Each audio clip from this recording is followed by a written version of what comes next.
Je suis heureux, en tant que responsable de l'agence numérique, de vous accueillir dans cette nouvelle session de webinaire Digital Commerce. Cette quatrième édition a pour, comme les autres, objectif de vous aider, de vous inspirer pour saisir les opportunités du numérique dans votre activité au profit de vos clients. La situation de pandémie vécue récemment a montré l'importance de l'outil digital pour assurer la pérennité et la résilience de votre activité. Je vous souhaite donc une bonne session de webinaire Digital Commerce 2022. Bonjour chers commerçants, chères commerçantes, bienvenue à notre nouveau cycle Digital Commerce 2022. Alors nous accueillons bien évidemment vraisemblablement un certain nombre de webinautes qui nous ont suivis dans le cycle précédent et bienvenue à tous les nouveaux commerçants et commerçantes qui aujourd'hui sont conscients que le digital est important à la fois pour votre notoriété, pour votre communication, mais également pour augmenter votre chiffre d'affaires.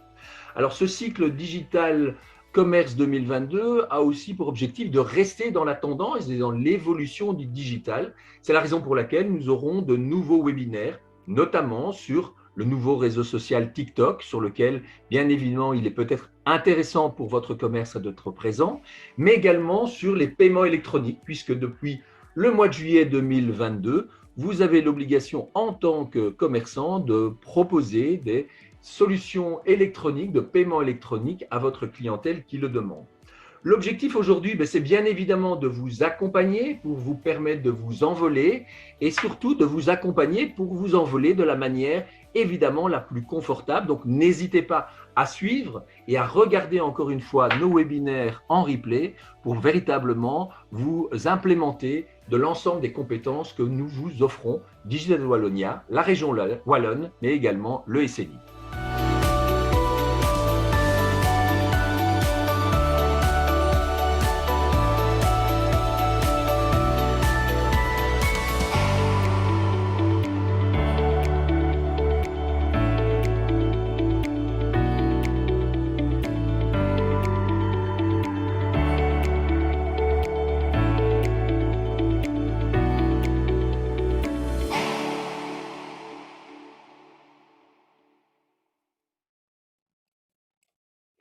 Bonsoir à tous et bienvenue dans ce webinaire sur la cybersécurité et plus spécifiquement la gestion des données dans le cloud. Bonjour Frédéric, bonjour Sandra, bonsoir tout le monde. N'hésitez pas à vous présenter dans le chat et on fera un petit coucou, à donner le nom de votre commerce. On espère ce webinaire interactif, donc il ne faut pas hésiter à chatter dans la partie chat, mais également à poser toutes vos questions. On vous demandera de déposer vos questions dans la partie questions et réponses Q et R de ce webinaire, le petit logo qui est là en dessous, donc représenté par deux phylactères. Donc dans cette partie, vous pouvez déposer vos questions et même voter pour des questions qui vous intéressent davantage que d'autres auraient posées. On pourra plus facilement les trier. On pourra également y répondre par écrit sans que ça se perde dans le fil des discussions. Après, n'hésitez pas à partager aussi des bonnes pratiques dans les discussions, à donner votre avis dans la partie discussion. Je jette toujours un œil et je n'hésite pas à faire remonter les avis aussi à notre formateur pour la soirée. Bonsoir également Philippe, Michel, voilà, bienvenue. Donc moi c'est Pauline et je vais animer, modérer ce webinaire en compagnie de Jean-Pierre Emmans, qui est donc le formateur en cybersécurité de cette soirée. Vous l'avez peut-être déjà vu dans un webinaire précédent sur la cybersécurité. Peut-être 2-3 mots sur qui tu es et ce que tu fais, Jean-Pierre. Bonsoir tout le monde. Donc j'espère que le son est très clair. Voilà, je suis expert en cybersécurité, en protection des données. Maintenant, bon, ça fait déjà quelques années et mon métier premier, c'est d'aider les entreprises et les services publics à s'améliorer et à avoir une meilleure compréhension du domaine et spécialement de la cybersécurité. Merci beaucoup.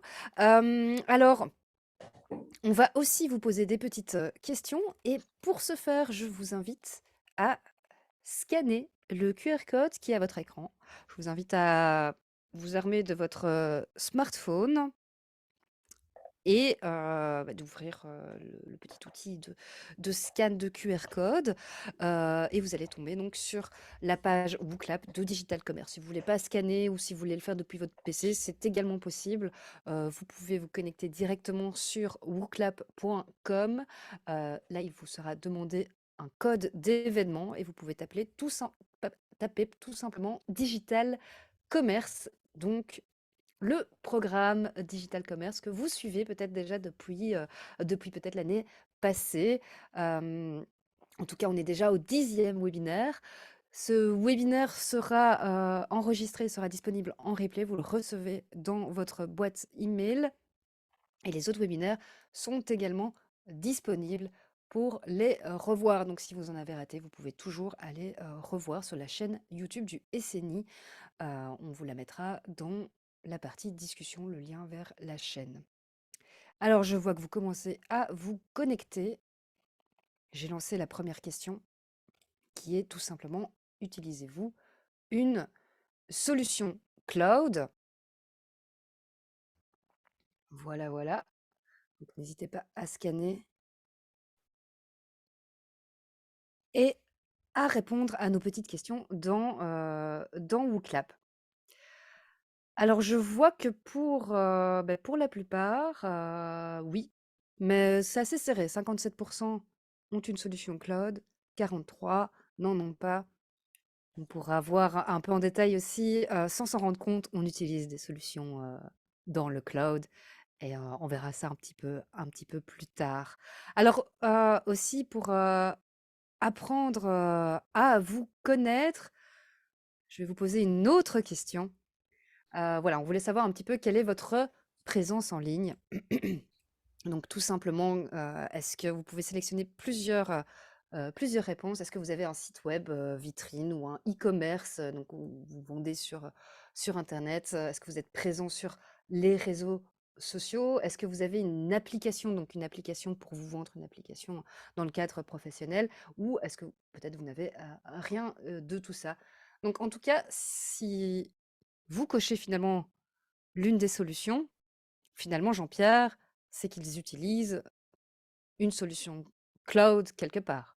Visiblement, oui, hein. Au regard des résultats, je vois quand même pas mal de sites web, un peu de e-commerce et énormément de les réseaux sociaux. Je pense que c'est ce qui est un peu logique aussi. Et évidemment, les applications, tout le monde aujourd'hui, au jour d'aujourd'hui, a un smartphone et donc, par défaut, a des données dans le cloud, hein.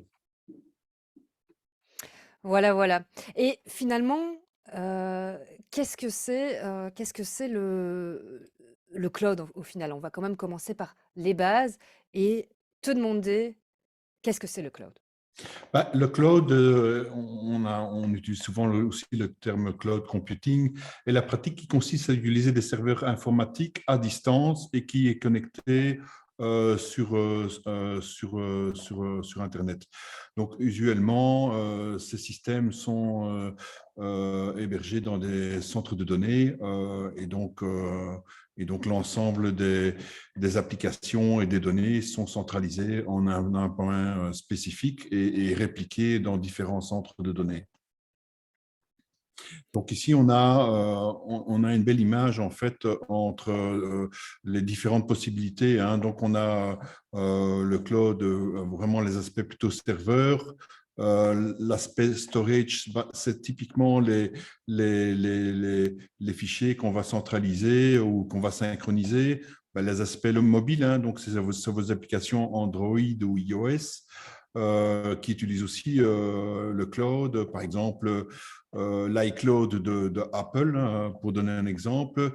La partie application, vous avez certainement un CRM qui est connecté à votre site de e-commerce ou web shop, hein, comme on dit aussi, et les bases de données qui sont intégrées dans la plupart des solutions. Il y a 3 niveaux de cloud qui sont possibles. Il y en a 2 qui vont être le plus allez, le plus utilisé, c'est le cloud public et le cloud privé. Alors, quelle est la différence entre les trois? Ben, le cloud public, c'est une infrastructure qui est mutualisée, c'est-à-dire qu'on va mettre à disposition un système, une application ou centralisation des fichiers, mais pour l'ensemble des clients. Donc, ça veut dire que plusieurs clients, plusieurs sociétés peuvent utiliser la même infrastructure.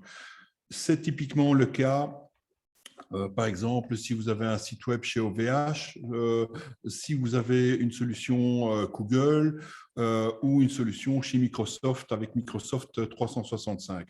Le cloud privé, lui, il est beaucoup plus spécifique. Pourquoi? Parce que c'est des systèmes qui sont uniquement destinés à une entreprise en général, ou deux ou trois, mais c'est vraiment, le système est beaucoup plus fermé, beaucoup plus sécurisé, et c'est principalement pour des entreprises qui gèrent énormément de données, qui ont un besoin très important de sécurisation et aussi de disponibilité des systèmes, en fait.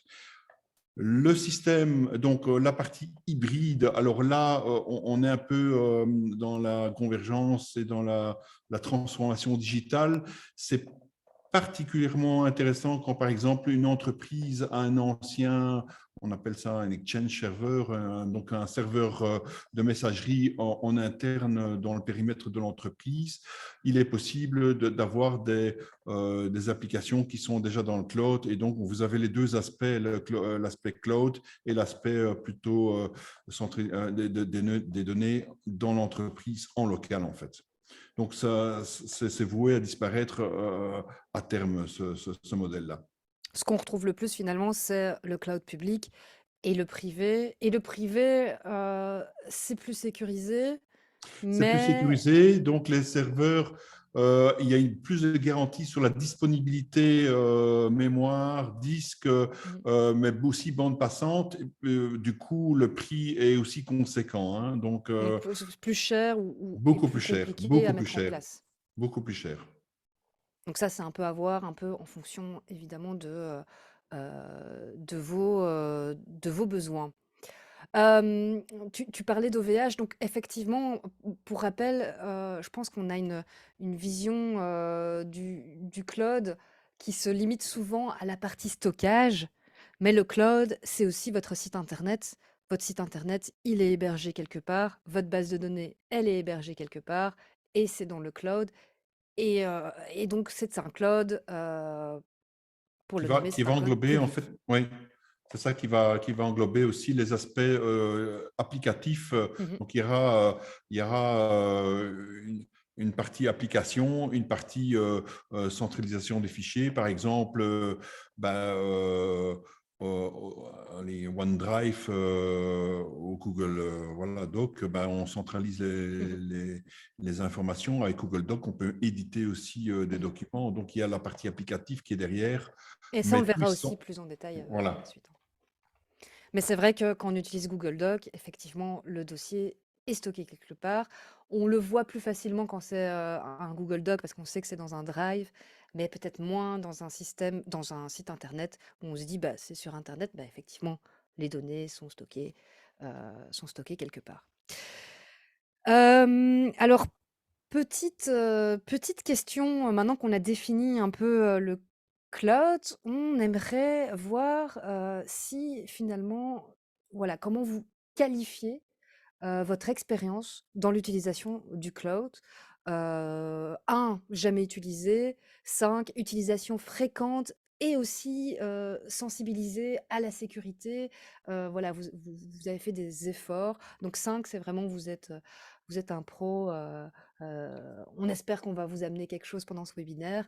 Mais voilà, 5, c'est j'ai du cloud, j'utilise le cloud, je sais où, public, privé, hybride, je sais qu'il est sécurisé.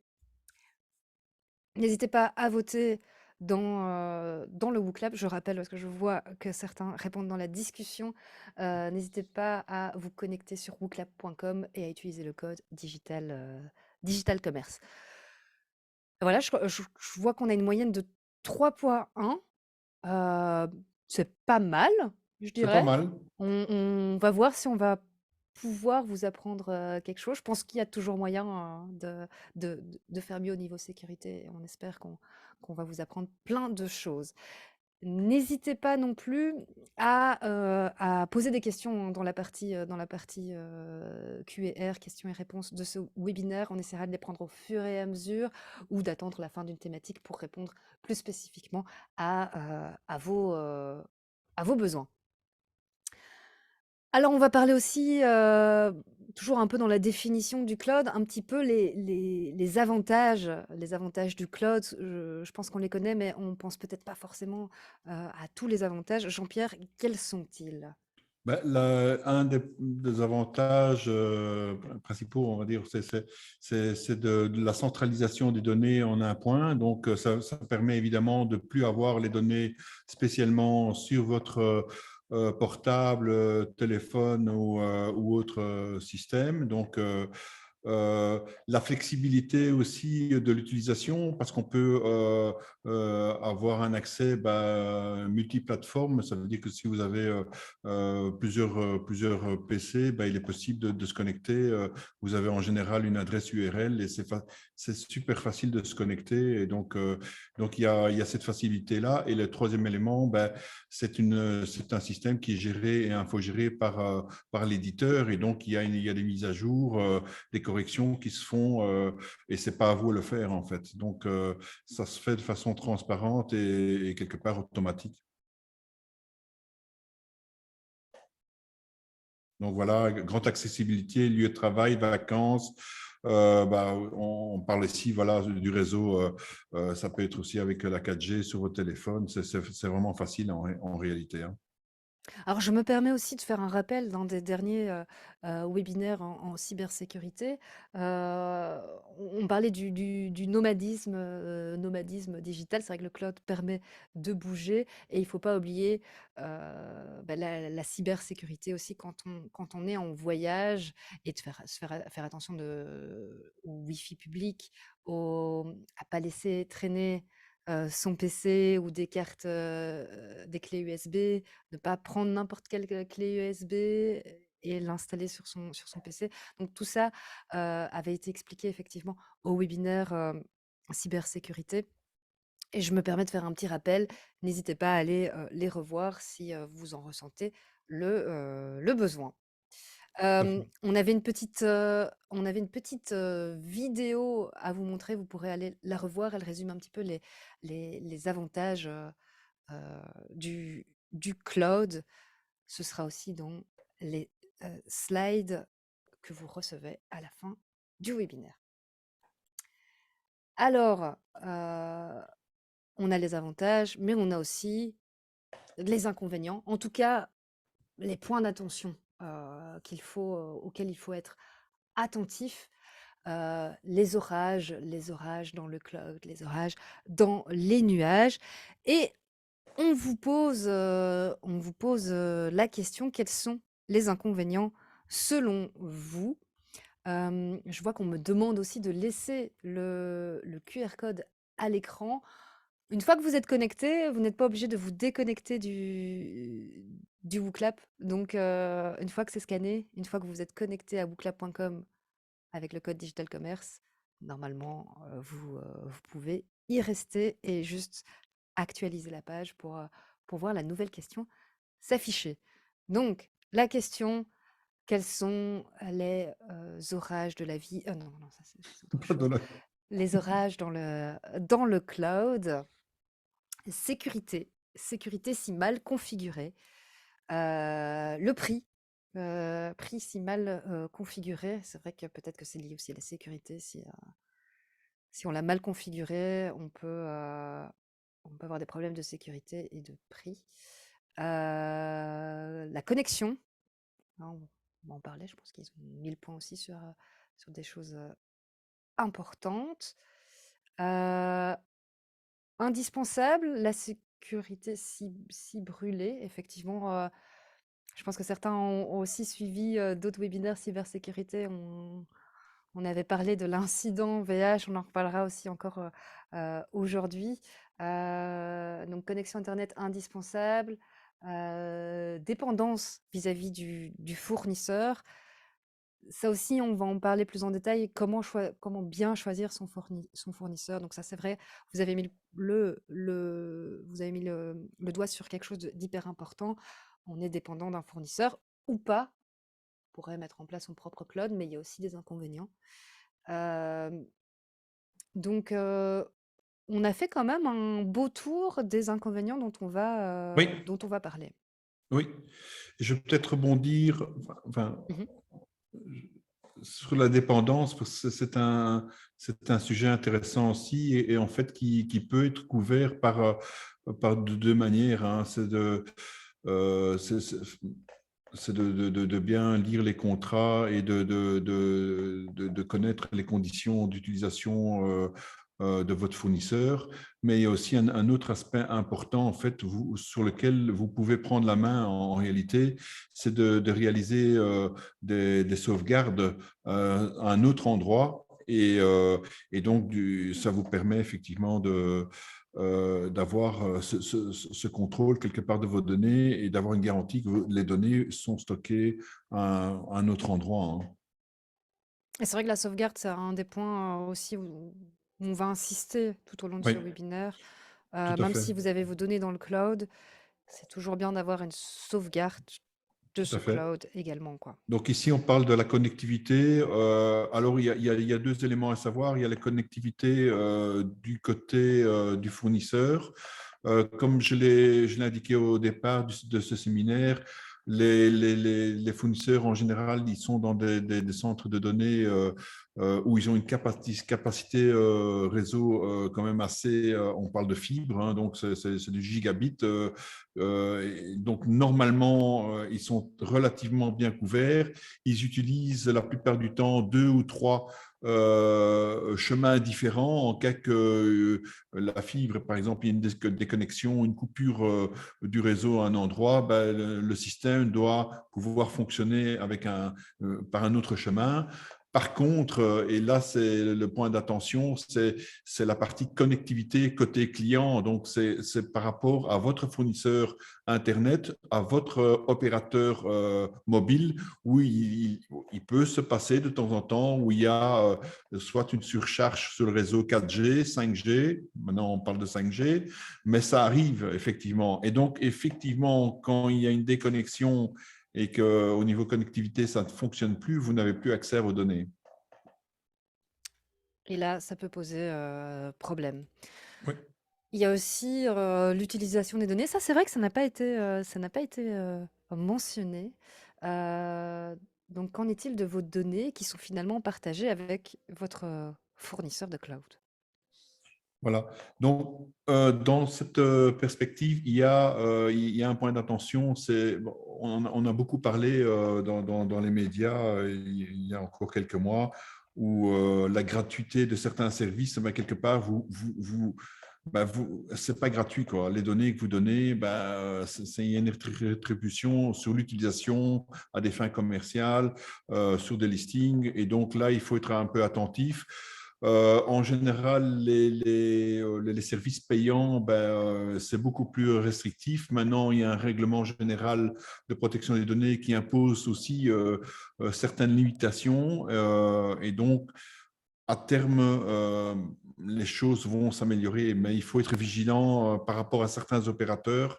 Il faut être vigilant sur ce point-là. Et voilà, on l'a aussi déjà dit, dégâts importants pour les data centers, c'est aussi, par exemple, le cas d'OVH qui a brûlé. Oui, alors le cas d'OVH, c'est un cas, alors c'est quand même un cas particulier parce que le centre de données à Strasbourg a effectivement eu un incendie important. Je connais très bien le cas hein, parce que j'ai malheureusement des clients qui ont été impactés des semaines et des semaines. Et malheureusement, juste le bâtiment attenant, ben, c'était le centre de secours. Donc, normalement, ça ne peut pas se passer comme ça. On appelle ça la sécurité by design. On ne fait jamais, on procède jamais de la sorte. Et donc, ça a été une erreur incompréhensible de la part d'OVH Et donc, ils ont remédié à ça. Ils essayent maintenant d'avoir une meilleure culture aussi sur les aspects de sauvegarde. Donc, voilà, la sécurité, c'est aussi via votre fournisseur. Hem, sécurité, on vous pose également la question, est-ce que vous avez une idée, du pourcentage de fuite de données via le cloud? Qu'est-ce qu'on entend en fait par, fuite de données, Jean-Pierre? Fuite de données, c'est des données qui ont été accédées par des tiers qui n'avaient pas, voilà, qui ne sont pas censés avoir accès et donc ils sont dans la nature et donc on parle de fuite de données dans ce type, une personne qui a reçu des informations qui ne devait pas les recevoir, ben, c'est aussi considéré comme une fuite de données. Donc c'est vraiment l'aspect de la sécurisation et donc la garantie de la confidentialité de l'information. Ça peut être un hacker, ça peut être, j'ai partagé Oui, un alors lien sans être hacker, mais c'est j'ai ça. partagé un On lien peut que je avoir un devrais impact au pas. niveau de la confidentialité et un impact au niveau de l'intégrité de la donnée. Mmh. Ça veut dire que par exemple, vous êtes victime d'un ransomware où vos données sont cryptées, ben là, c'est l'intégrité de vos données qui sont mises en jeu. En fait, hein. Oui. Et donc, à votre avis, quel est le pourcentage de fuite? 25, 45 ou 65 4 personnes ont voté. 4 personnes. Allez-y, allez-y, hein, On vous faut pose la donner votre question. avis, hein. Quel est le pourcentage de fuite de données via le cloud?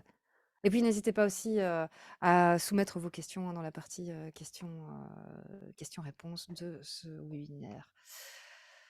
On va peut-être afficher la bonne réponse. Je vois que une petite dizaine de personnes a voté. Vous êtes un peu plus, hein, vous êtes une vingtaine, hein. Tout le monde n'est pas encore connecté sur le WooClap. Le lien est disponible dans le chat. N'hésitez pas à cliquer dessus également. Allez, on va donner la bonne réponse. C'était 45%. On avait une bonne réponse. Félicitations à cette personne qui a voté. 45%. Donc c'est quand même pas rien, hein. Ça fait un peu peur, moi je trouve. 45% de fuite de données via le cloud. D'où l'importance de sauvegarder ces données du cloud dans le cloud ou peut-être pas dans le cloud. Quels sont tes bons Oui, conseils? c'est ça. Donc, les éléments importants, il faut être très vigilant, c'est vraiment de mettre en place une procédure de sauvegarde, soit avec une solution aussi dans le cloud qui va permettre de faire une réplication de vos données sur un autre système et qui vous permet d'avoir une sauvegarde voilà, certifiée, ou alors d'avoir votre propre système dans vos locaux qui permet aussi de faire le même scénario et de pouvoir capter et d'avoir des données répliquées sur un autre endroit, ce qui évite en cas d'incident, comme ce qui s'est passé chez OVH, en cas d'incendie ou en cas d'indisponibilité du système ou en cas de piratage, quelque part, vous pouvez récupérer et restaurer vos données. Ça, c'est super Facilement. important. Ça, c'est le premier conseil, c'est vraiment le conseil de la sauvegarde. Et aussi, au-delà de ça, c'est de la programmer, par exemple, une fois par semaine ou de façon journalière, si c'est possible, et de tester aussi que la sauvegarde a été effectuée correctement. Beaucoup de solutions de sauvegarde proposent une notification. Donc, quand vous paramétrez ça ou votre spécialiste le fait à votre place, il peut envoyer une notification pour dire, bah, tiens, la sauvegarde de cette nuit, en général, on programme toujours ça la nuit parce qu'il y a moins de trafic, c'est plus intelligent de faire à ce moment-là, parce que vos données, en général, les employés ne travaillent plus à ce moment-là ou travaillent beaucoup moins, et donc on sait faire une image fidèle en fin de journée, et la capacité du serveur est allégée, donc c'est plus facile de faire une sauvegarde à ce moment-là, éviter de le faire pendant les heures de production ou de travail, en fait, hein. C'est vrai que moi, sur mon site, sous WordPress, pour tout vous dire, J'ai un petit add-on qui sauvegarde la base de données tous les X, je ne sais plus à quelle fréquence, mais effectivement, je reçois un petit email avec ma base de données qui est sauvegardée. Et je sais qu'elle est sauvegardée si voilà, je suis chez OVH et que tout flambe, bah, j'ai toujours ma base de données à un autre endroit. Voilà. Il y a aussi les fournisseurs qui proposent également un service de sauvegarde en plus. Oui, donc il y a des fournisseurs, des opérateurs qui sont spécialisés dans ce type d'activité et qui proposent des solutions qui sont certifiées, compatibles avec, par exemple, Microsoft 365, avec Google. Il ne faut pas hésiter non plus à regarder un peu quelles sont les recommandations de votre fournisseur cloud. Essayez de trouver une solution qui soit compatible et qui fonctionne aussi, hein. Et là, sur les slides, on voit backup Synology. C'est quoi en fait? C'est un Donc, système de backup le Synology, c'est un appareil, un petit serveur qu'on peut avoir en local. D'ailleurs, vous avez l'image qui permet en fait, qui permet de faire la réplication de données et qui va avoir cette fonctionnalité de sauvegarde en fait. Donc, c'est un outil, c'est un dispositif qui est en fait pour ça, pour faire des sauvegardes. Donc, il ne faut pas hésiter à utiliser. C'est facile à implémenter? C'est facile à implémenter, il faut bien le sécuriser parce que lui-même ne doit pas être non plus victime d'une attaque parce que voilà, il faut sécuriser aussi votre backup parce que c'est quelque part votre assurance, hein. Voilà, voilà. Bah, voilà, tu parlais de sécurité. Comment sécuriser son cloud et comment sécuriser, son backup, le backup de son cloud également. 3 points abordés. Voilà, il y a 3 points. Donc, point très important, c'est le chiffrement. Le chiffrement, c'est vraiment la cryptographie. Alors, ça se passe à 2 niveaux.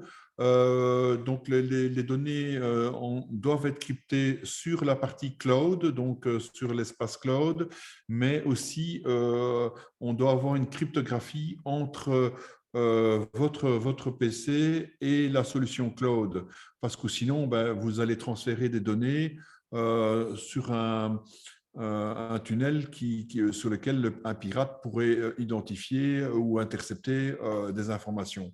Donc ça, c'est très important de vérifier que ce dispositif est disponible chez votre fournisseur. Il ne faut pas hésiter à poser des questions, mais normalement, c'est documenté, hein. Ça, c'est aussi votre droit. Vous pouvez demander des informations. En général, donc c'est très bien documenté chez Google, chez Microsoft. Dans les autres opérateurs, il faut voir sur leur site et poser la question le cas échéant.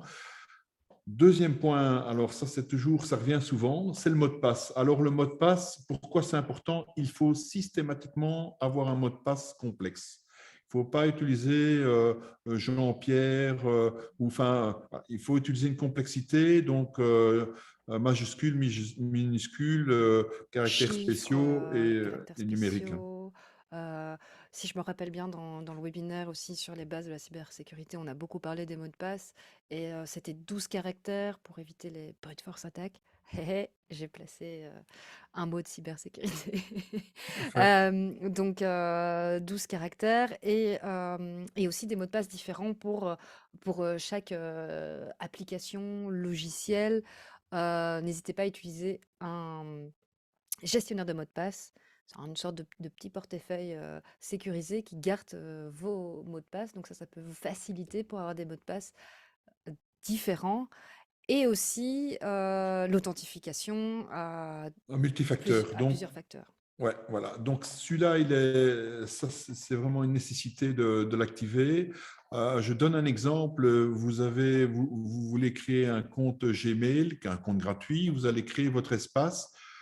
Cette possibilité n'est pas activée automatiquement. Vous devez vous-même activer ça. Je vous conseille de le faire parce que ça évite des vols et usurpations de comptes. C'est très compliqué de récupérer ça par la suite parce que ça nécessite des plaintes. Enfin, voilà, c'est assez compliqué. Donc, toujours activer ce processus de sécurité, que ce soit chez Google, Microsoft ou les autres opérateurs. Les autres fournisseurs Ouais. ou logiciels voilà, qui utilisent Oui, ce oui, cloud. oui, Ça, c'est vraiment un point où vous avez la main dessus. Donc, c'est ça. c'est vraiment important, c'est un peu la base. C'est vrai que le chiffrement, c'est effectivement vous qui devez vérifier que votre fournisseur applique le chiffrement pour vos données, mais c'est pas quelque chose que vous savez mettre en place par vous-même. Non, Donc ça, c'est non. vraiment juste vérifier au point de vue Les du prérequis de fournisseur. sécurité, c'est ça, il faut vérifier qu'est-ce que le fournisseur, quelles sont les garanties que le fournisseur donne en termes de sécurité, quels sont les dispositifs qu'il a mis en place. Il va aborder l'aspect encryption. Ici, pour les multifacteurs, le point d'attention, c'est effectivement si le fournisseur ne propose pas ou que cette fonction n'est pas disponible, je vous dirais attention, Mhm. attention, je changerai de fournisseur. Et le dernier point, on ne le rappellera jamais assez, backup, backup, backup, sauvegarder vos données C'est votre assurance. aux plusieurs endroits. C'est votre assurance. Parce que quand il y a un sinistre ou quand il y a un problème de sécurité, ben, vous pouvez perdre énormément de temps, votre comptabilité, et voire bloquer une entreprise. Hein. Donc, c'est très important. Et Et on... tiens, Jean-Pierre, qu'est-ce que tu conseillerais finalement au niveau du backup un NAS, comme tu as pu le dire, ou alors donc un NAS plutôt un Il y a pas cloud de mauvaise privé alors? solution. Voilà, le NAS, moi personnellement, j'en ai un parce que je le fais à 3 niveaux. Donc, on a un système cloud, on fait une copie avec le NAS et j'ai une autre copie décentralisée. Dans un J'ai une autre double cloud. garantie. Voilà, ça coûte pas cher. Je préfère avoir deux garanties qu'une et d'être certain que bah, je n'ai pas de mauvaise surprise en réalité. Donc on a parlé effectivement de cloud, de fournisseurs. Finalement, ce qui est important, c'est aussi de bien choisir son fournisseur. Et c'est le point qu'on va aborder ici dans ce 6e chapitre déjà. Comment choisir son fournisseur cloud. Et petite question, euh, quelle quelle solution cloud vous utilisez chez vous? C'est la question qu'on vous pose dans le WooClap. Quelle solution vous utilisez? Peut-être que Jean-Pierre, en attendant les réponses, qu'est-ce que vous utilisez vous dans votre entreprise? Ben moi, j'utilise une solution qui s'appelle Nextcloud pour faire. Mhm. C'est un genre c'est similaire à Dropbox, mais c'est une solution sécurisée. Et l'hébergeur, le fournisseur est en Allemagne, donc c'est avec un niveau très haut de sécurité et c'est pas très cher en plus. Et alors, on utilise aussi, parce qu'on est un peu contraint au niveau commercial, Microsoft 365. Alors, Dropbox, LWS, je connaissais AWS avec Amazon, mais le L, je ne suis pas sûre de connaître. OneDrive, donc ça c'est la solution Microsoft. Euh, Il n'y a pas beaucoup de Google, je ne vois pas. Bah ouais, c'est vrai. Ignite ou Ignite, je ne sais pas comment on le Ouais, ouais. prononce. Je sais pas si tu connais. Moi, J'ai déjà je connais les entendu, plus ouais. gros, hein, mais je ne connais pas. Ah voilà, Google Ah, Drive. Google Drive, voilà. Google Drive. Je connais pas du tout. Enfin, jamais entendu parler de Ignite. Évidemment, OneDrive, Dropbox, Google Drive. LWS, c'est quoi ça? C'est Amazon, hein. Ah, c'est Amazon. Je pensais que c'était AWS. Je me Oui, trompe mais peut-être. Donc, Michel, je vois qu'elle nous répond dans le chat également. OneDrive, donc la solution Microsoft Teams, SharePoint aussi. Il y a encore, on ne sait jamais trop. C'est tout du cloud, hein, tout ça. Hein, ouais. mais Mais Microsoft et Google, ça ressort un peu, hein. ouais, ouais, ouais. Ouais. Canva, c'est vrai que finalement c'est un outil Canva pour faire Mhm. des images, on en a pas mal parlé, pour faire des visuels ou même des petites Ouais, vidéos. c'est plutôt au niveau Euh, applicatif, hein. ouais, Plutôt au là niveau c'est une application. c'est Mais ça ça. utilise le cloud, hein, ça Oui, utilise oui, oui, effectivement oui. C'est le hébergé dans le cloud. cloud, en fait. Mhm. L'application est hébergée dans le cloud ou vos données sont hébergées dans le cloud, mais c'est le cloud. Et effectivement, dans Canva, on peut importer ses propres logos, ses propres photos, ses propres visuels. Donc tout ça, c'est des données à nous qu'on met Qu'on sur va Canva. répliquer, qu'on va copier, c'est ça, qu'on va transférer, en fait, hein. Je me suis jamais posé la question de la quantité d'informations qu'on pouvait mettre sur Ah Canva, par ben, exemple, hein. vous serez surprise, c'est beaucoup, beaucoup de données. Ouais, effectivement. Je vois dans le chat, on nous dit aussi, Nancy nous dit Trello. Effectivement, c'est aussi une application sur internet avec Pour gérer beaucoup les d'infos. tâches, c'est ça. Voilà, Trello, je connais bien Trello. ça gère les tâches et effectivement, on met aussi beaucoup d'informations. Peut-être voilà, on doit se poser la question de finalement la sécurité par rapport à ce type d'application. Qu'est-ce qu'ils font avec ces données? Heu, voilà, effectivement, comment choisir son fournisseur cloud? Les points d'attention, il y a pas de bonne ou de mauvaise solution, mais il y a des petits Voilà. warnings. Hormis le prix, parce que voilà, ça c'est une question d'offre et de demande. Et puis il y a des solutions qui sont un peu plus onéreuses, mais qui donnent peut-être plus de garanties ou plus de possibilités ou d'applications. Mais voilà, c'est les garanties vraiment au niveau de la sécurité, mesures de sécurité qui sont implémentées et garanties par le fournisseur. Euh, euh, Juste un tout petit mot sur les mesures de sécurité. Il faut être attentif sur un point, par exemple, et ça, c'est le cas, c'est assez spécifique, mais c'est très important de le signaler pour Microsoft, donc Office 365. Quand vous avez un environnement de ce type de solution, Microsoft, en fait, vous êtes co-responsable avec Microsoft sur la sécurité. Ça veut dire qu'eux vont garantir un niveau de sécurité standard pour leur solution. Par contre, à l'intérieur des applications, les droits d'accès et tout ça, c'est votre responsabilité. Donc, il faut, alors ça a l'air simple, mais c'est très complexe à gérer. Et donc, il faut être attentif à ça, voire faire appel à un spécialiste. C'est pour ça que maintenant, il y a des spécialistes qu'on appelle des Azure, hein, donc cloud pour chez Microsoft, c'est des personnes qui savent sécuriser l'environnement cloud parce que c'est très compliqué, c'est très complexe à mettre en œuvre. C'est pas toujours facile.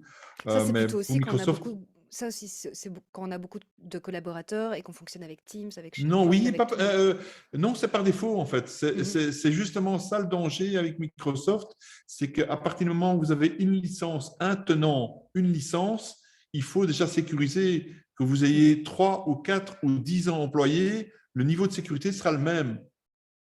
OK, Donc, il faut faire l'exercice en amont. OK. C'est pour Microsoft, hein. C'est moins le cas pour Google et d'autres, mais Microsoft, c'est assez particulier et c'est beaucoup plus complexe.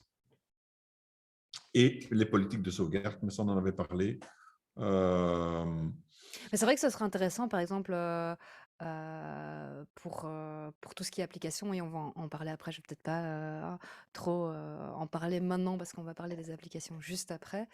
Hem On parle aussi de voilà, on a cité que des solutions connues, et ces solutions sont souvent américaines. Est-ce qu'il faut privilégier un cloud européen pour des questions de gestion des données et d'utilisation des données? Oui, alors là, il y a eu, enfin, depuis quelques années, il y a des grosses discussions, et spécialement suite au RGPD en 2018, le 25 mai 2018. Certains pays ne donnent pas les garanties nécessaires. J'en citais deux, hein, pour donner un exemple. La Chine, vous avez un service dans le cloud en Chine, je peux vous assurer qu'il n'y aura pas de garantie sur la confidentialité, hein. Quoi qu'il arrive, le gouvernement chinois a accès à vos données. Mmh. La même chose aux États-Unis, il n'y a pas de garantie suffisante. C'est pour ça qu'au jour d'aujourd'hui, il y a de plus en plus de solutions pérennes en Europe. Peut-être dans le prochain slide, voilà. Ici, bon, on donne un panel. Effectivement, on a ici Google, OneDrive et Dropbox. C'est 3 solutions, c'est américain. Vous avez Paycloud, qui est une solution sécurisée avec un label suisse, et toutes les données sont stockées en Suisse avec un niveau de sécurité assez important. Et vous avez la solution Nextcloud, qui est une solution avec une grosse communauté en Allemagne et qui est aussi une solution très sécurisée. Est-ce que ces fournisseurs un peu différents des grands fournisseurs des GAFAM, donc Paycloud et Nextcloud, est plus cher? Non. Ici, le modèle pour Paycloud, de mémoire, vous payez un montant unique et puis vous pouvez utiliser à vie. Enfin, il y a au niveau des licences, mais c'est comparable. Et pour Nextcloud, par exemple, en Allemagne, vous pouvez trouver une solution pour un teraoctet par an. Vous payez, on est peut-être à 60 € par an, donc hors TVA. Donc, c'est pas... C'est pas exagéré. C'est pas exagéré. Non, non, non. Il y a des alternatives, mais il faut pas, voilà, il faut pas toujours utiliser la facilité. Il faut être prudent. Voilà. Est-ce que, voilà, pour un commerçant indépendant qui, gère, qui est sur, Google Drive, imaginons Google Drive ou OneDrive, je vois qu'il y a eu pas mal aussi de OneDrive. Est-ce que vous lui diriez, il faut changer absolument Mais de il faut, alors, fournisseur? moi, je reste un peu toujours aussi pragmatique. C'est pour ça que tout à l'heure, je disais que nous, on utilise Microsoft parce qu'on en avait besoin. Pourquoi? Parce que dans la suite Office, il y a d'autres éléments qui m'intéressent. Donc, il faut tenir compte des besoins.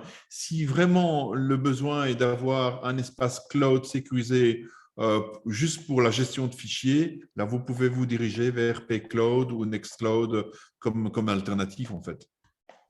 Et pour avoir cette, sécurité, que ce soit un cloud donc européen qui fait attention à, Oui, oui, oui, bien aux sûr. données et à la Oui, sécurité des données. c'est ça, tout à fait. Alors un autre point, à aborder, en tout cas c'est un gage, de sécurité, c'est, le côté certification également. Oui. Donc, il faut savoir que la plupart des grosses, enfin, des grosses solutions, et on parle de Google, de Microsoft, ont un label de sécurité. On parle de l'ISO 27017, c'est un exemple, mais c'est vraiment la sécurité propre pour les systèmes dans le cloud, mais aussi de vérifier quel est le niveau de sécurité et de certification de votre fournisseur. Donc, de ne pas hésiter à demander. En général, quand ils l'ont, ils le mentionnent clairement. Ça fait aussi partie de la partie commerciale et marketing de leurs produits. Hein. Donc, et ça permet aussi d'avoir une confiance entre l'utilisateur et le client et le fournisseur en réalité. Il faut Alors, s'inquiéter quand ils l'ont pas, quoi. voilà, tout à fait. Il y a la garantie sur la confidentialité de l'information. Ben, ça, c'est lié vraiment à l'ensemble des mesures de sécurité et aussi des bonnes pratiques avec, par exemple, le RGPD. Hein. Est-ce qu'on respecte bien les règles? Est-ce que le fournisseur respecte bien les règles? Parce qu'en général, les données qu'on va transmettre, ben, il y aura quand même une partie, sans doute, de données à caractère personnel. Donc, soyez vigilants sur ce point-là. Et alors, on parle aussi de la compatibilité. Effectivement, quand vous êtes dans un environnement Mac ou Windows ou Linux, vous pouvez avoir peut-être des problèmes de compatibilité. Ça vous est déjà arrivé d'aller sur un site et que votre browser vous dit « Ah, mais ça, c'est pas compatible » ou il y a quelque chose qui ne fonctionne pas, quoi, hein. Est-ce que, la croyance que tout ce qui est Apple ou Mac est plus sécure est encore vraie aujourd'hui? C'est vrai, c'est plus vrai nulle part en fait. Hein. Donc, il faut. Moi j'ai les deux systèmes. J'ai un Mac et j'ai un Windows.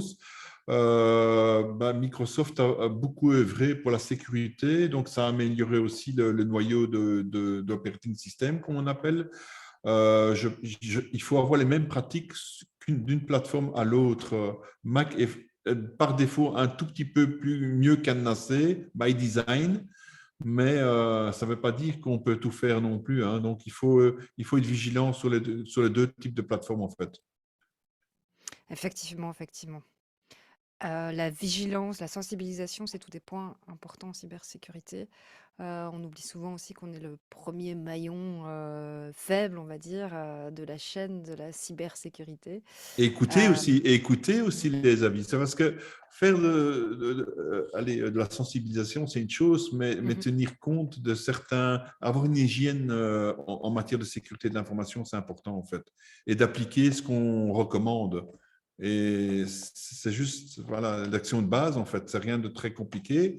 Mais si vous ne faites pas ça, le jour qu'il y a un souci, nous, souvent, j'interviens dans des dossiers où il y a un piratage, il y a un gros problème, et je peux vous assurer que les entrepreneurs sont dans une détresse assez importante. Donc, vaut mieux prévenir que guérir, hein.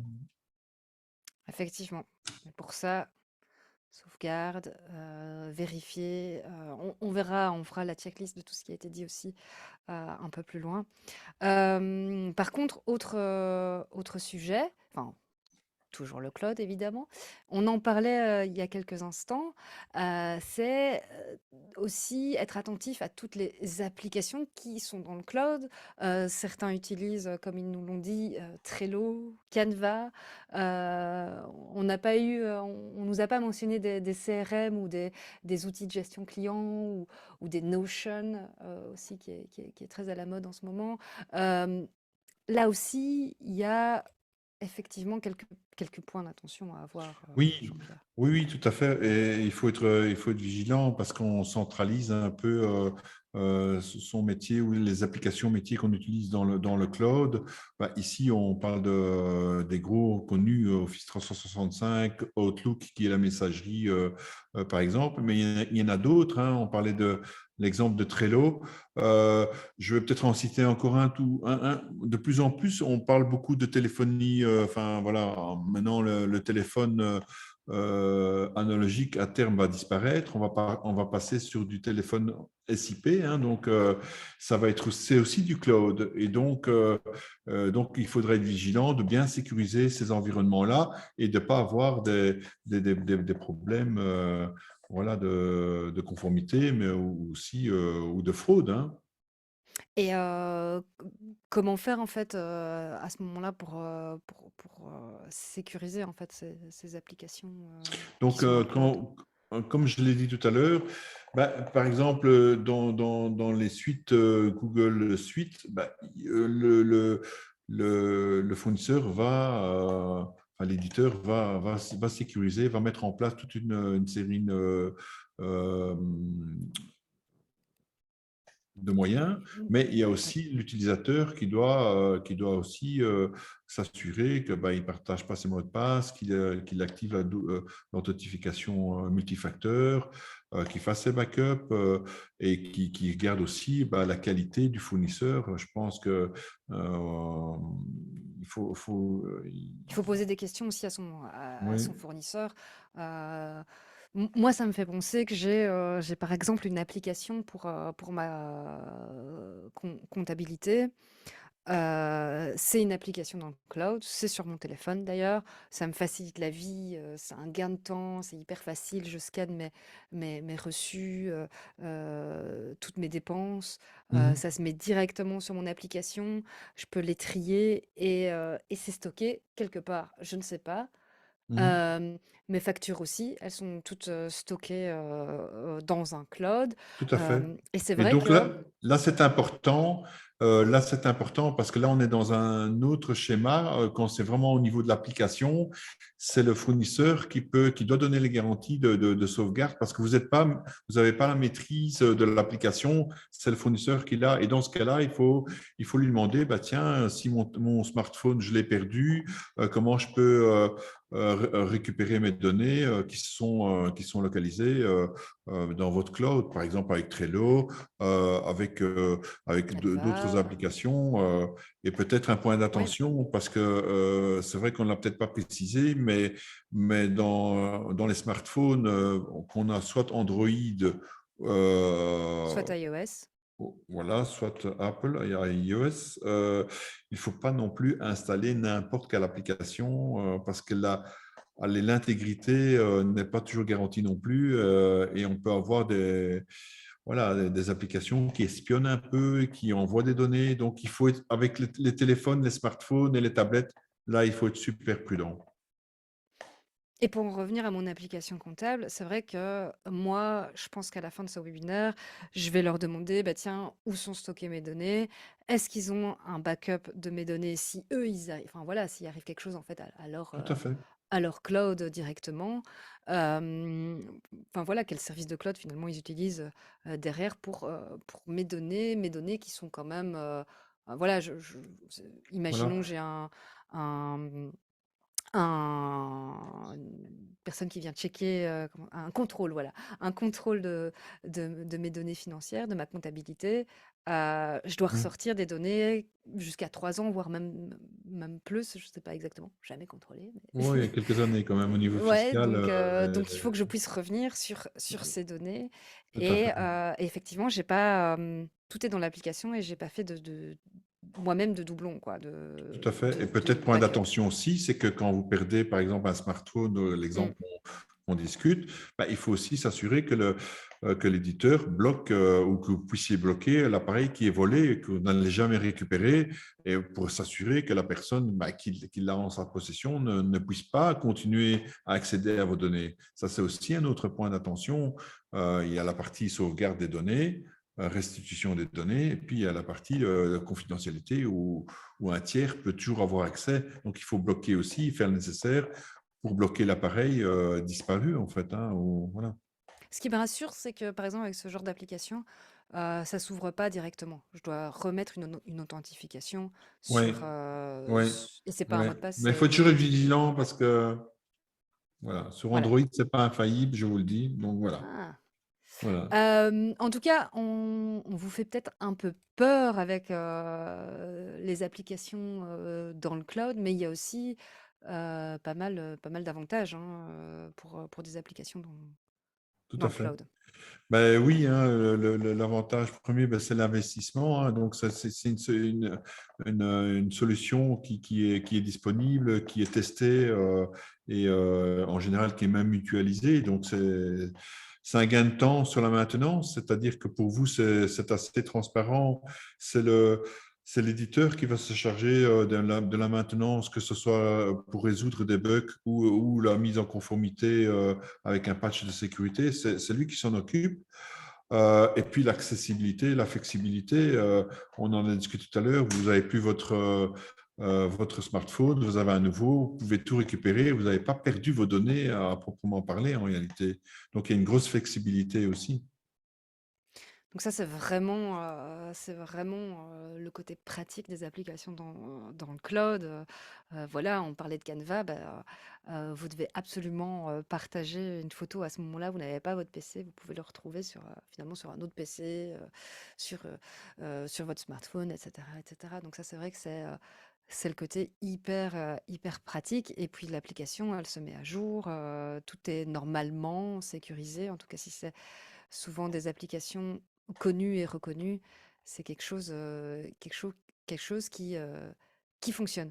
Mhm. Hem, Je me demandais si tu avais des exemples aussi. Tu me disais que tu avais des clients qui étaient venus en catastrophe chez toi parce qu'ils avaient eu des problèmes, je ne sais pas si c'était avec leur cloud. Est-ce que tu as quelques exemples à nous raconter sans évidemment divulguer Oui, des ben informations? c'est les réseaux sociaux en fait. La plupart du temps, c'est ça, c'est des comptes qu'on vole sur Facebook, mauvaise configuration au niveau de la sécurité sur les comptes mail, donc des boîtes qui ont été piratées. Et donc après, bon, voilà, il y a eu des problèmes de chantage et puis d'accès de données qui étaient non autorisés. Il y a aussi, et là, c'est des fraudes sur les sites en ligne, donc où il y a de la transaction, hein, donc Mm. les e-commerce. Donc là, il faut être super vigilant parce que là, à partir du moment où il y a une transaction qui est réalisée sur le site, la sécurité, il faut vraiment s'assurer que le site tient le coup, qu'il n'y a pas des attaques possibles. Un, pour comment vais-je dire, désactiver le site et le rendre inopérant ou d'autres types d'attaques qui permettent d'avoir accès à la base de données et quelque part à la base transactionnelle en fait. Hein. Donc, et donc là, on perd, c'est un coût financier aussi parce que c'est des pertes au niveau financier en fait. Hein. Et puis plus l'image de marque d'un site qui est piraté, c'est jamais très, très bon non plus. Hein. Et tu parlais de site e-commerce, et c'est vrai que c'est aussi des applications, enfin, moi je pense à des applications, on en a souvent parlé dans les webinaires, mais Shopify, Wix, WooCommerce, Oui. euh, ça c'est vraiment des applications connues. Est-ce qu'on peut leur faire confiance sur... On peut leur faire confiance, mais c'est comme WordPress à la base aussi. C'est très bon, mais il faut toujours être vigilant et certainement dans les aspects web, c'est les mises à jour. Elles sont régulières et donc il faut avoir une certitude que la maintenance soit garantie.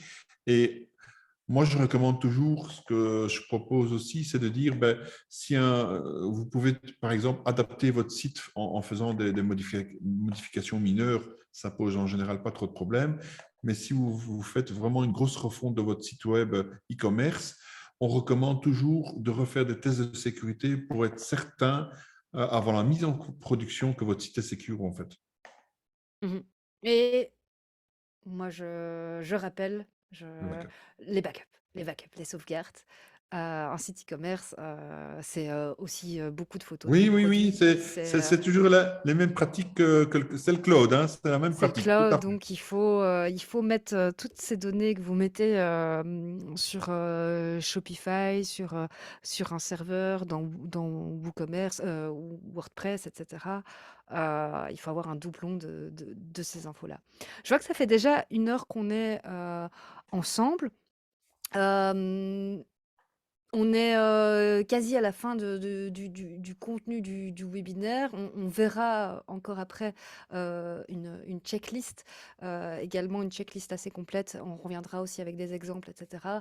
Euh, donc, je propose de faire une petite pause maintenant. Réfléchissez aussi à vos questions. Si vous avez des questions par rapport aux outils que vous utilisez, c'est le moment. On a un expert en cybersécurité avec nous. Donc c'est vraiment le moment de poser toutes les questions qui vous passent par la tête. Il n'aura peut-être pas toutes les réponses. Il n'est pas peut-être, euh, il ne connaît peut-être pas tous les outils, mais en tout cas, tentez. Tentez de poser la question. C'est toujours pas mal. Il est 20 h, c'est aussi le coup d'envoi du match de football entre la Belgique et le Canada. On vous tiendra au courant du score au fur et à mesure du webinaire aussi. Mais voilà, on va lancer la petite vidéo. Ne partez pas, c'est une petite vidéo de pause où on va parler aussi des chèques entreprises. Il y a des chèques d'ailleurs spécifiés cybersécurité, on en reparlera juste après. On annonce aussi les prochains webinaires Digital Commerce dans cette vidéo. Mais voilà, vous n'êtes pas obligé de rester devant votre écran. Euh, vous pouvez gambader et revenir dans 6-7 minutes avec nous. À tout à l'heure. Jean-Pierre, à tout de suite. Et on se retrouve aussi, on se retrouve après dans 5-6 minutes. À tout de Parfait. suite.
entamer le processus de demande d'aide, le bénéficiaire doit sélectionner son prestataire parmi l'ensemble des consultants, coachs et formateurs reconnus par la Wallonie.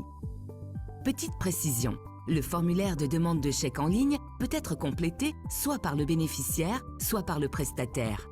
Les données encodées restant enregistrées, elles ne sont à remplir qu'une seule fois. La première étape consiste à s'inscrire sur la plateforme. Rien de plus simple. Identifiez-vous en tant que personne physique avec votre carte d'identité. Vous ne le faites qu'une seule fois. Complétez vos coordonnées. Un email de vérification de celle-ci vous est envoyé. Votre inscription donne accès à un tableau de bord. Vous pouvez dès lors compléter le formulaire de demande de chèque en passant d'un onglet à l'autre. Pour cette étape, préparez le numéro banque Carrefour des entreprises du bénéficiaire ou du prestataire choisi. Si le bénéficiaire est un créateur d'entreprise, il ne dispose donc pas encore de numéro BCE. Pas de problème, il suffit d'encoder son numéro de registre national. Complétez ensuite les champs liés à votre demande. Pour accélérer cette étape, certaines informations peuvent être préparées à l'avance. Les objectifs du chèque demandé, la valeur ajoutée de la prestation pour l'économie wallonne, le planning supposé de la prestation, le montant du devis émis par le prestataire et la convention. La plateforme indique alors deux montants, l'intervention publique de la Wallonie et la quote-part à verser par le bénéficiaire pour que la prestation puisse débuter. Une fois les champs complétés, le dossier est soumis à l'administration pour vérification. Si le dossier est incomplet, l'administration revient vers vous. Vous bénéficiez alors d'un délai d'1 mois pour le compléter. Quand le dossier est complet, l'administration notifie son accord par email dans les 5 jours ouvrés. Elle invite le bénéficiaire à payer sa quote-part. Une fois la quote-part versée, la prestation peut débuter. Elle doit obligatoirement être réalisée dans le délai imparti, entre 3 et 36 mois selon le chèque choisi. Enfin, lorsque la prestation est terminée, vient la phase de clôture du dossier. Le prestataire émet une facture et un rapport de prestation. Il les charge sur la plateforme. Le bénéficiaire valide ces documents dans les 15 jours ouvrés. L'administration vérifie le dossier avant de payer le prestataire. Attention, la TVA reste à charge du bénéficiaire. Accès facile, traitement rapide. Aujourd'hui, profiter de l'accompagnement de spécialistes n'a jamais été aussi aisé.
revoilà dans ce webinaire sur la cybersécurité et la gestion des données dans le cloud. Alors, lors de cette petite vidéo de pause, vous avez eu l'occasion de voir peut-être une vidéo sur les chèques entreprises. Donc, les chèques entreprises, c'est une aide financière, pour vous accompagner, dans le marketing digital, dans l'e-commerce, mais également en cybersécurité. Toi, tu connais un petit peu, Jean-Pierre, les chèques entreprises? Euh, Ben oui, un tout petit peu, parce on est prestataire labellisé. Donc, Mmh. effectivement, c'est une grande aide que la région Wallonne met à disposition. Euh, c'est bien d'en faire la promotion. Ça permet aussi aux entreprises d'avoir quand même un gros subside sur plusieurs mois et de faire un état des lieux un peu en matière de cybersécurité avec les conseils d'un expert, quoi. Ça permet de faire, effectivement des audits, de Oui. cybersécurité, hein. Oui, le premier but est de faire un audit complet de la situation. L'auditeur, donc le spécialiste, va faire rédiger des recommandations et proposer un plan d'action avec le client et de voir de façon pragmatique comment on peut avancer sur un trajet raisonnable et voilà, et spécifique, Mmh. quoi. Alors justement, sur le WooClap, on vous demande si vous pensez activer l'échec entreprise pour vous faire accompagner. Si vous ne connaissez pas, voilà, on peut peut-être vous expliquer davantage. Et voilà, si vous voulez vous faire accompagner, oui ou non. Il y a un site internet qui est chèqueentreprise.be, chèque-entreprise.be. On vous l'a mis également dans le dans le chat. Check. Je fais un petit mélange, un petit néologisme. Euh, donc, sur le site, vous pouvez retrouver les différents types de chèques entreprise. Et c'est expliqué quelles sont les démarches pour avoir accès au chèque entreprise. Donc c'est pour les entreprises, wallonnes, donc qui Oui, sont localisées oui. en Wallonie. Ça, c'est un des premiers critères. Il n'y en a pas tant que ça, des critères. Je pense que vous avez droit à un maximum de chèques entreprises. Si vous n'en avez jamais utilisé, vous pouvez y aller, quasi les yeux fermés. Les prestataires, vous ne pouvez pas choisir n'importe quel prestataire, ils doivent être labellisés et vous avez les listes des prestataires, labellisés chaque entreprise.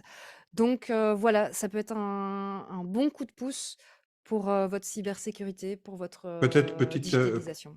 Oui? petite astuce, n'hésitez pas, parce que c'est vrai que c'est une procédure un peu administrative, c'est Mmh. pas toujours simple. N'hésitez pas à prendre contact avec le prestataire de votre choix. On a l'habitude de préparer les dossiers et d'aider le client en fait pour se conformer aux données nécessaires, quoi. Ah, c'est intéressant ça, donc le côté, Mais vous savez, on est en Wallonie, voilà, il y a un peu de le côté administratif, malheureusement, je le connais bien ouais, aussi. Donc, parce que nous aussi, on a une charge de travail de l'autre côté. Donc, voilà, il y a la réalité du terrain aussi qui parle, hein. Alors, cette petite vidéo a aussi été l'occasion de vous présenter les prochains titres des webinaires qu'on aura dans le programme Digital Commerce. Le prochain en cybersécurité, ce sera sur les objets connectés, l'IoT, Internet of Things. C'est bien ça, hein, je ne me trompe Yes, pas. yes. Yes. Donc on verra les dangers, mais aussi on verra ce que peut vous apporter finalement ces objets, connectés en entreprise. Je pense que, on tente un peu de pointer du doigt les dangers, d'internet, mais voilà, ça peut aussi vous apporter plein de choses, ne l'oublions pas. On a parlé des avantages du cloud, il ne faut pas s'en priver, évidemment.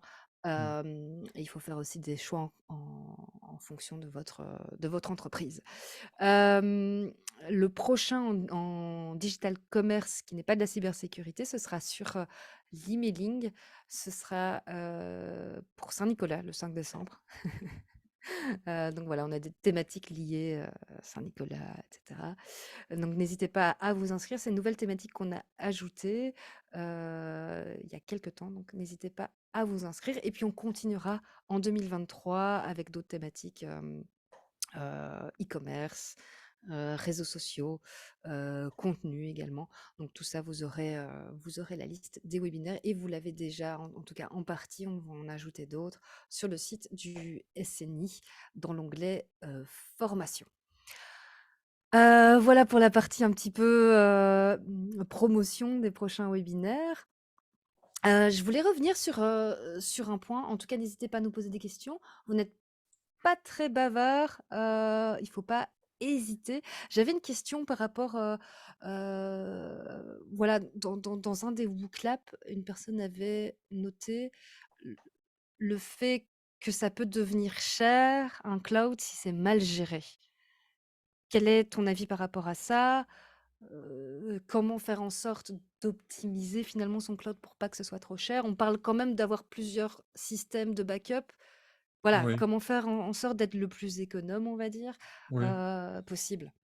Ouais, il faut toujours avoir l'idée et la vue des besoins qu'on a en matière soit de données, de stockage, de quantité. Quand on parle de stockage, on regarde souvent l'espace, hein. On a 50 gigas, 100 gigas, 1 terabyte.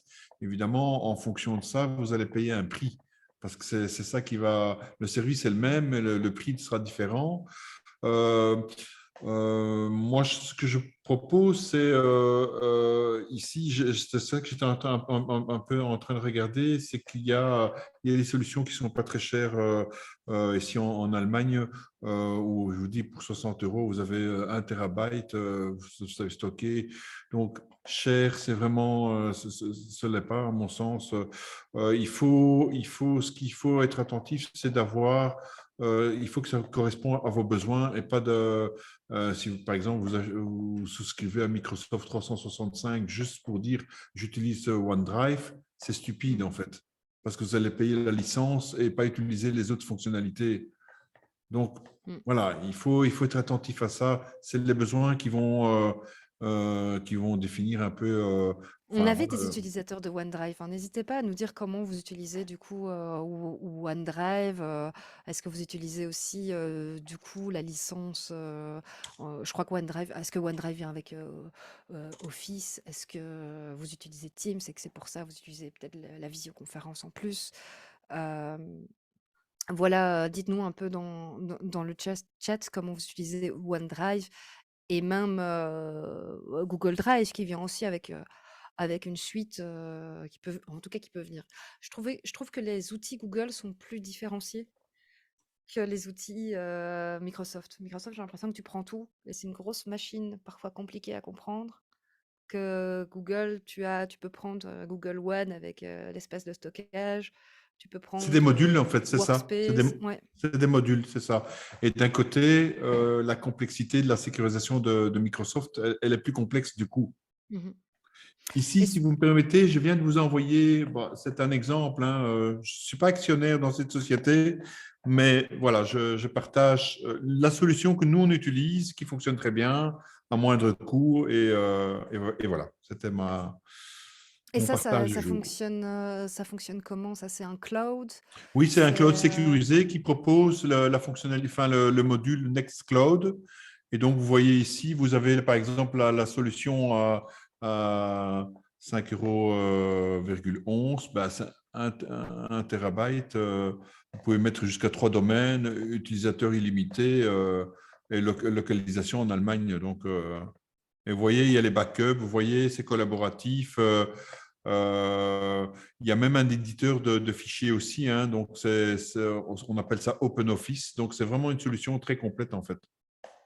et on voit, le côté data protection, protection des données, GDPR, donc C'est allemand, hein, donc ils sont très ouais. stricts, hein. C'est des préjugés ça. Donc ça, Oui. c'est assez intéressant. Peut-être, et c'est intéressant de le spécifier, pourquoi il n'y a pas des solutions cloud en Belgique.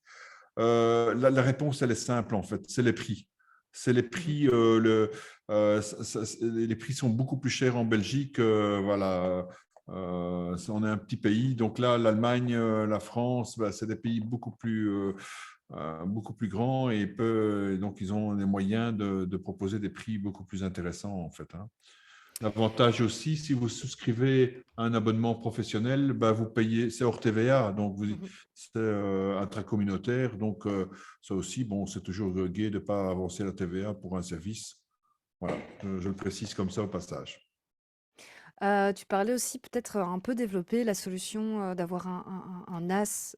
Qu'est-ce que Oui. c'est? La solution Donc, Synology. Synology, donc si vous avez la possibilité, maintenant on parle plus souvent de personnes qui sont connectées à la fibre avec Proximus qui lance sa migration. Bah, si vous avez une bonne connectivité, bah, il est peut-être même intéressant d'avoir un NAS où vous faites un investissement. Et c'est Allez, quoi un NAS en fait? bah, Ça c'est un fonctionne serveur de fichiers en fait, hein, donc qu'on a euh, chez soi alors? oui, oui, c'est ça, c'est physique, donc et qu'on a chez soi. Bon, soit c'est une petite boîte noire, soit c'est vraiment un serveur un peu plus. Il y a différentes tailles au niveau de la puissance, au niveau du stockage qu'on a. Voilà. Oui, par exemple, bah ici, ça c'est déjà des modèles professionnels. Vous voyez? Oui. Oui, c'est vrai que j'ai été sur le site de Synology pour un petit peu. Mais ils ont des plus petites gammes, hein, donc il faut. Vous voyez, vous faites sauvegarde, par exemple. Bah, si on Où reprend ça? le sauvegarde. Tout à l'heure, vous y étiez dessus. Dans Euh, produits, cloud ou mise en réseau? Stockage essentiel, peut-être. Ah, stockage Oui, essentiel. peut-être là. Vous voyez, ben, voilà, ici, vous avez des solutions qui fonctionnent avec plusieurs disques et donc qui permettent aussi de garantir que s'il y a un disque qui est défaillant, euh, voilà, c'est un coût encore raisonnable et ça fonctionne des années, en fait, hein, donc, Mhm.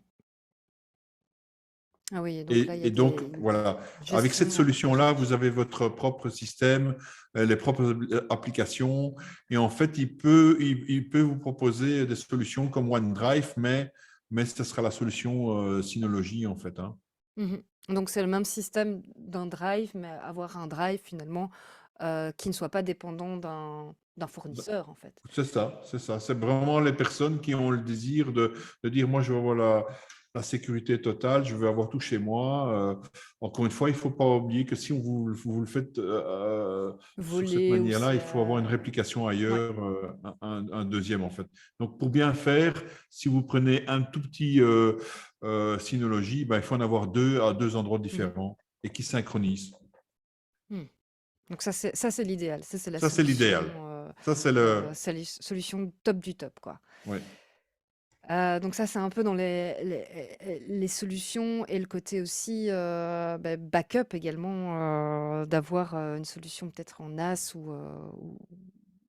ou un cloud qui soit le backup, par ouais, exemple, quoi. tout à fait. Euh, je propose peut-être qu'on reparcourt euh, oups, je me trompe de fenêtre, la checklist. Donc la checklist avec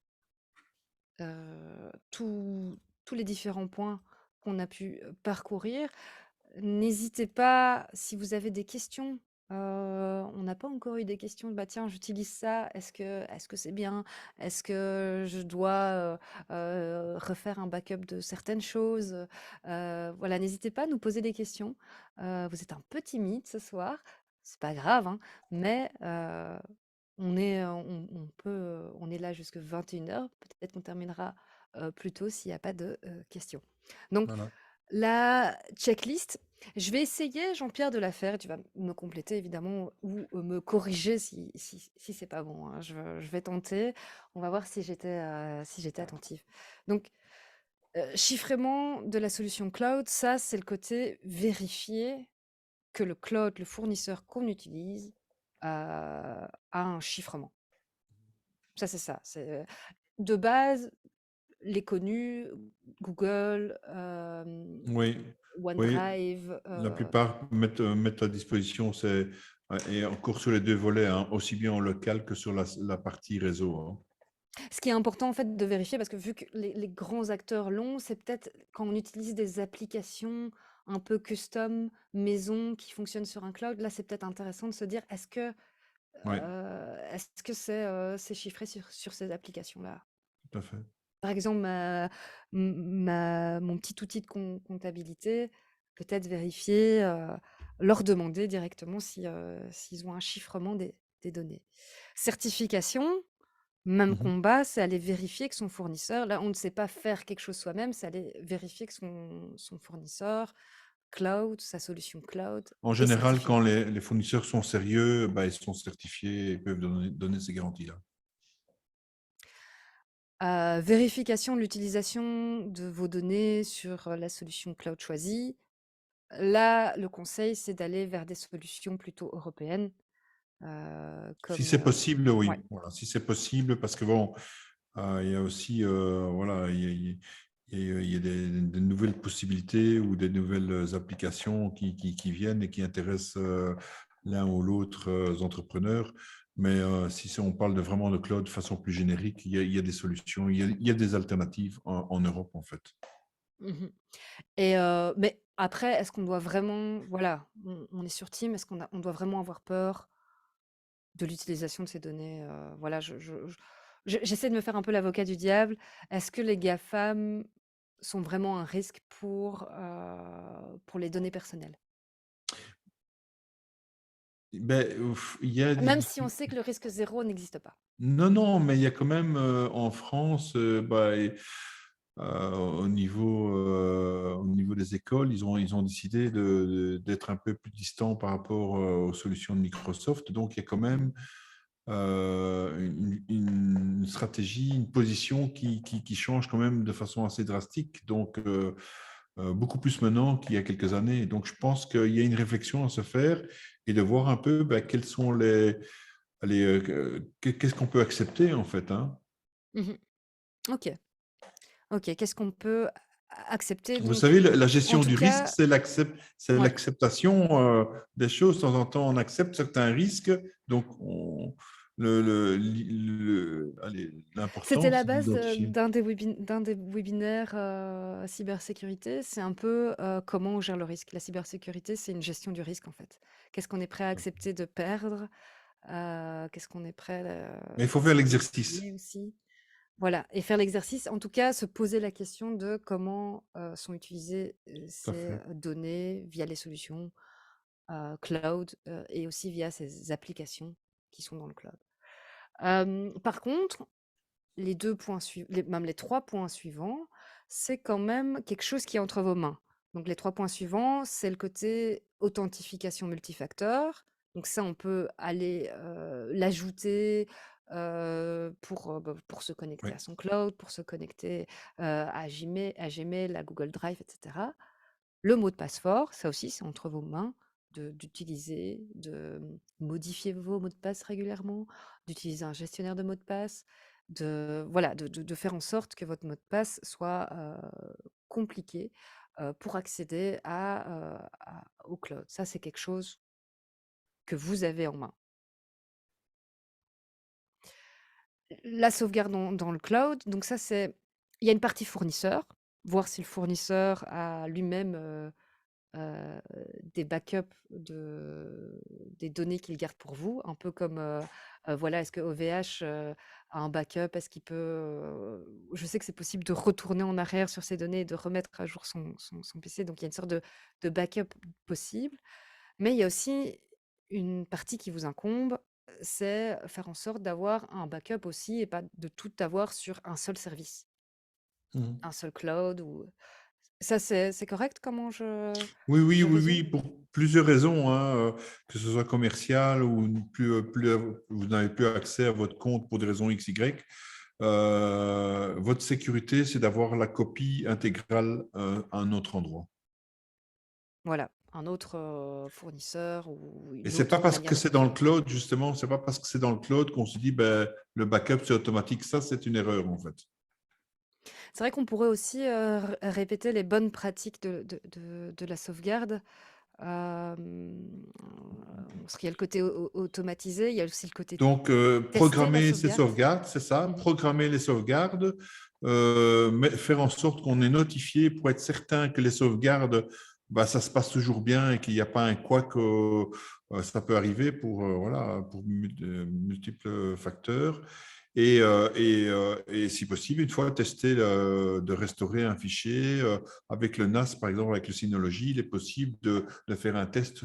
Vous restaurez un fichier, un document, vous restaurez même un email, c'est possible. Donc, vous effacez un email dans votre Outlook et vous dites dans votre NAS, ah, ben, je veux restaurer ce mail-là. Et dans les secondes qui suivent, vous allez voir que ça fonctionne. Et donc, donc voilà, ça prouve bien que c'est effectif, quoi, hein, efficace en plus. Autre point, et là c'est plutôt si c'est possible, c'est plutôt choisir un cloud privé qu'un cloud public. Bah, le cloud privé, c'est vraiment, il faut avoir le besoin aussi et la justification en termes, bah, voilà, on a un gros e-commerce, on veut le sécuriser, il y a des transactions financières et donc on va monter d'un cran pour la disponibilité et la sécurité et donc on va se diriger vers ce type de cloud. Si c'est pour faire plutôt des activités un peu plus bureautiques, bah, là, on va se diriger tout doucement vers du public en général. Ok, donc en fait, j'aurais dû ajouter cette phrase si possible et au besoin. Oui. Et alors, vérifier, ça c'était un peu le dernier point, c'est vérifier tout ce qui est application, donc vérifier chiffrement, certification, l'utilisation des données, si on a bien activé l'authentification multifacteur, si on a bien un mot de passe différent, si les données ont peut-être un backup via ces applications. Donc vérifier au niveau des applications tous les points du dessus et vérifier aussi, on l'oublie souvent, l'hébergeur de son site internet, de son e-commerce. Donc vérifier aussi point par point, certification, chiffrement, enfin surtout le côté sauvegarde, hein, je Oui, pense. et les certificats de l'HTTPS, le fameux HTTPS sur votre site, d'avoir un certificat qui est encore valide. En général, la durée de vie d'un certificat, en général, est d'1 an, voire de 3 mois pour certains. Donc, il faut s'assurer que votre site soit bien chiffré aussi. En- Voilà, donc vérifier aussi, pas seulement votre application de stockage, mais aussi tout ce qui est finalement toutes ces applications qui fonctionnent avec le cloud. Euh, On approche à la fin de ce webinaire. Est-ce que la question, c'est un peu pour voir si on vous a appris des choses. Donc, sur le WooClub, on vous demande si vous avez acquis de nouvelles compétences au cours de cette formation. Oui ou non, J'espère que tout oui, hein. simple. Ouais, moi, en tout cas, j'ai appris deux, trois trucs. En tout cas, des clouds que je ne connaissais pas. Je vais aller demander à mon service, mon application comptable, où sont stockées les données et s'ils ont un backup. Michel nous répond qu'elle a appris des choses qu'elle ne connaissait pas. Merci Michel en tout cas pour ton Merci, oui. retour. Et là, je vois que 5 personnes ont déjà voté oui dans, dans le WooClub. C'est plutôt positif. Autre, autre question, je vais vous partager mon écran avec la question. Donc voilà, acquis de compétences, oui. Et alors, autre point, un peu pour nous améliorer, si vous avez suivi le webinaire de lundi, ça correspond un peu à notre NPS pour toujours nous améliorer. Euh, Si vous ne l'avez pas vu, vous pourrez le revoir. Donc voilà, un peu noter ces différents points. Est-ce que vous êtes satisfait du webinaire de ce soir? Est-ce que ce webinaire était adapté aux besoins des commerçants indépendants? Est-ce qu'il y avait assez d'exemples et d'explications, d'exemples aussi liés à vos besoins? Au niveau du rythme et de la longueur, au niveau de la compétence, l'expertise de notre formateur de cette soirée, de Jean-Pierre Emmans. Il y a aussi la partie technique, son, image, connexion. Ça, c'est un peu comme le cloud, hein, ça dépend de nous, mais ça dépend aussi de votre connexion. On est un peu dépendant de ça. Et enfin, le côté dynamisme et interactivité durant le webinaire. Donc n'hésitez pas à voter. Je vous remets aussi, le petit QR code. Hem, je vois que, Nancy nous dit aussi: «J'ai appris beaucoup, merci beaucoup». Philippe nous dit qu'il va aller, voir, Herzner pour le BCK de mon Synology. Backup BCK, j'étais en train de réfléchir, c'est le backup, je suppose, de son Synology. Donc voilà, il va réfléchir à une double solution de backup. C'est ça que que j'expliquais, c'est que c'est important d'avoir une sauvegarde. C'est quelque part le dispositif qui vous permet de redémarrer une activité en cas de sinistre, hein. Donc Mhm. voilà, c'est important. Hyper important. Euh, Jean-Pierre, est-ce que, je parlais de Jean-Philippe du webinaire de fidélisation tout à l'heure, mais Jean-Pierre, est-ce que toi tu as des points importants à rappeler, autres que la checklist, des choses que tu dis, ah mince, ça j'aurais dû dire et j'ai oublié de le mentionner. Non, je pense que c'est d'avoir une lisibilité sur ses besoins et d'utiliser le bon outil, la bonne solution à bon escient, en fait, hein. Mhm.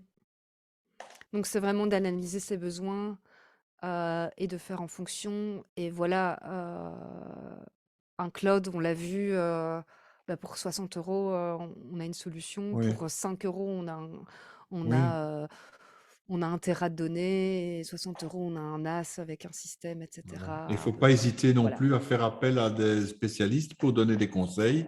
Mhm. Je dirais un peu plus loin, mais il ne faut pas hésiter non plus, hein. On n'a pas la science infuse et puis il y a des personnes qui peuvent répondre à vos besoins de façon et les mettre en forme, en fait.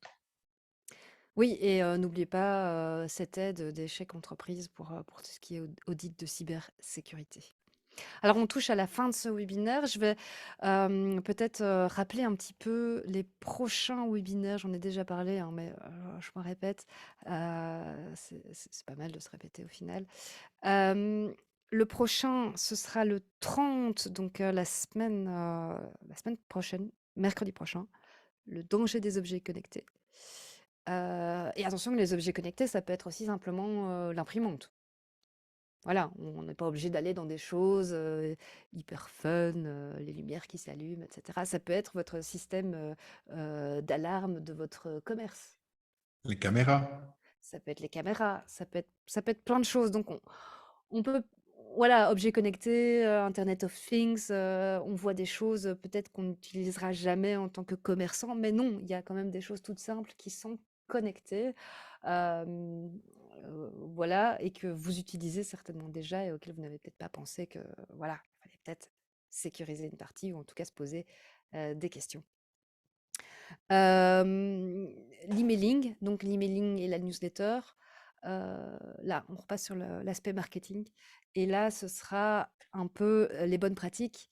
Comment mettre en place un emailing. On donnera aussi pas mal, d'outils et de cas concrets. On verra aussi, comment rédiger ces newsletters. On verra aussi les différents types d'emails. Voilà, l'emailing n'est pas mort, contrairement à ce qu'on dit. L'emailing est toujours bien vivant et c'est un outil marketing assez puissant. Euh, voilà, c'est ça paraît un peu moins fancy que les réseaux sociaux, mais l'emailing convertit pas mal. Donc assez important, le 5 décembre. Et après, ce sera pour l'année prochaine, dans quoi, 2 mois maintenant, 2, 3 mois. On se retrouve en février. Donc là, on reviendra avec des thématiques sur les réseaux sociaux, le site internet, le site e-commerce, donc de la réflexion à l'action, les paiements électroniques via smartphone, la vente B2B, et on va rajouter des nouvelles thématiques. Je vois qu'Emmanuel Lelon suit le foot aussi en même temps. Moi aussi, j'ai mis les résultats pareil sur mon ordinateur pour vous prévenir quand il y a un goal. C'est toujours 0-0 entre la Belgique et le Canada.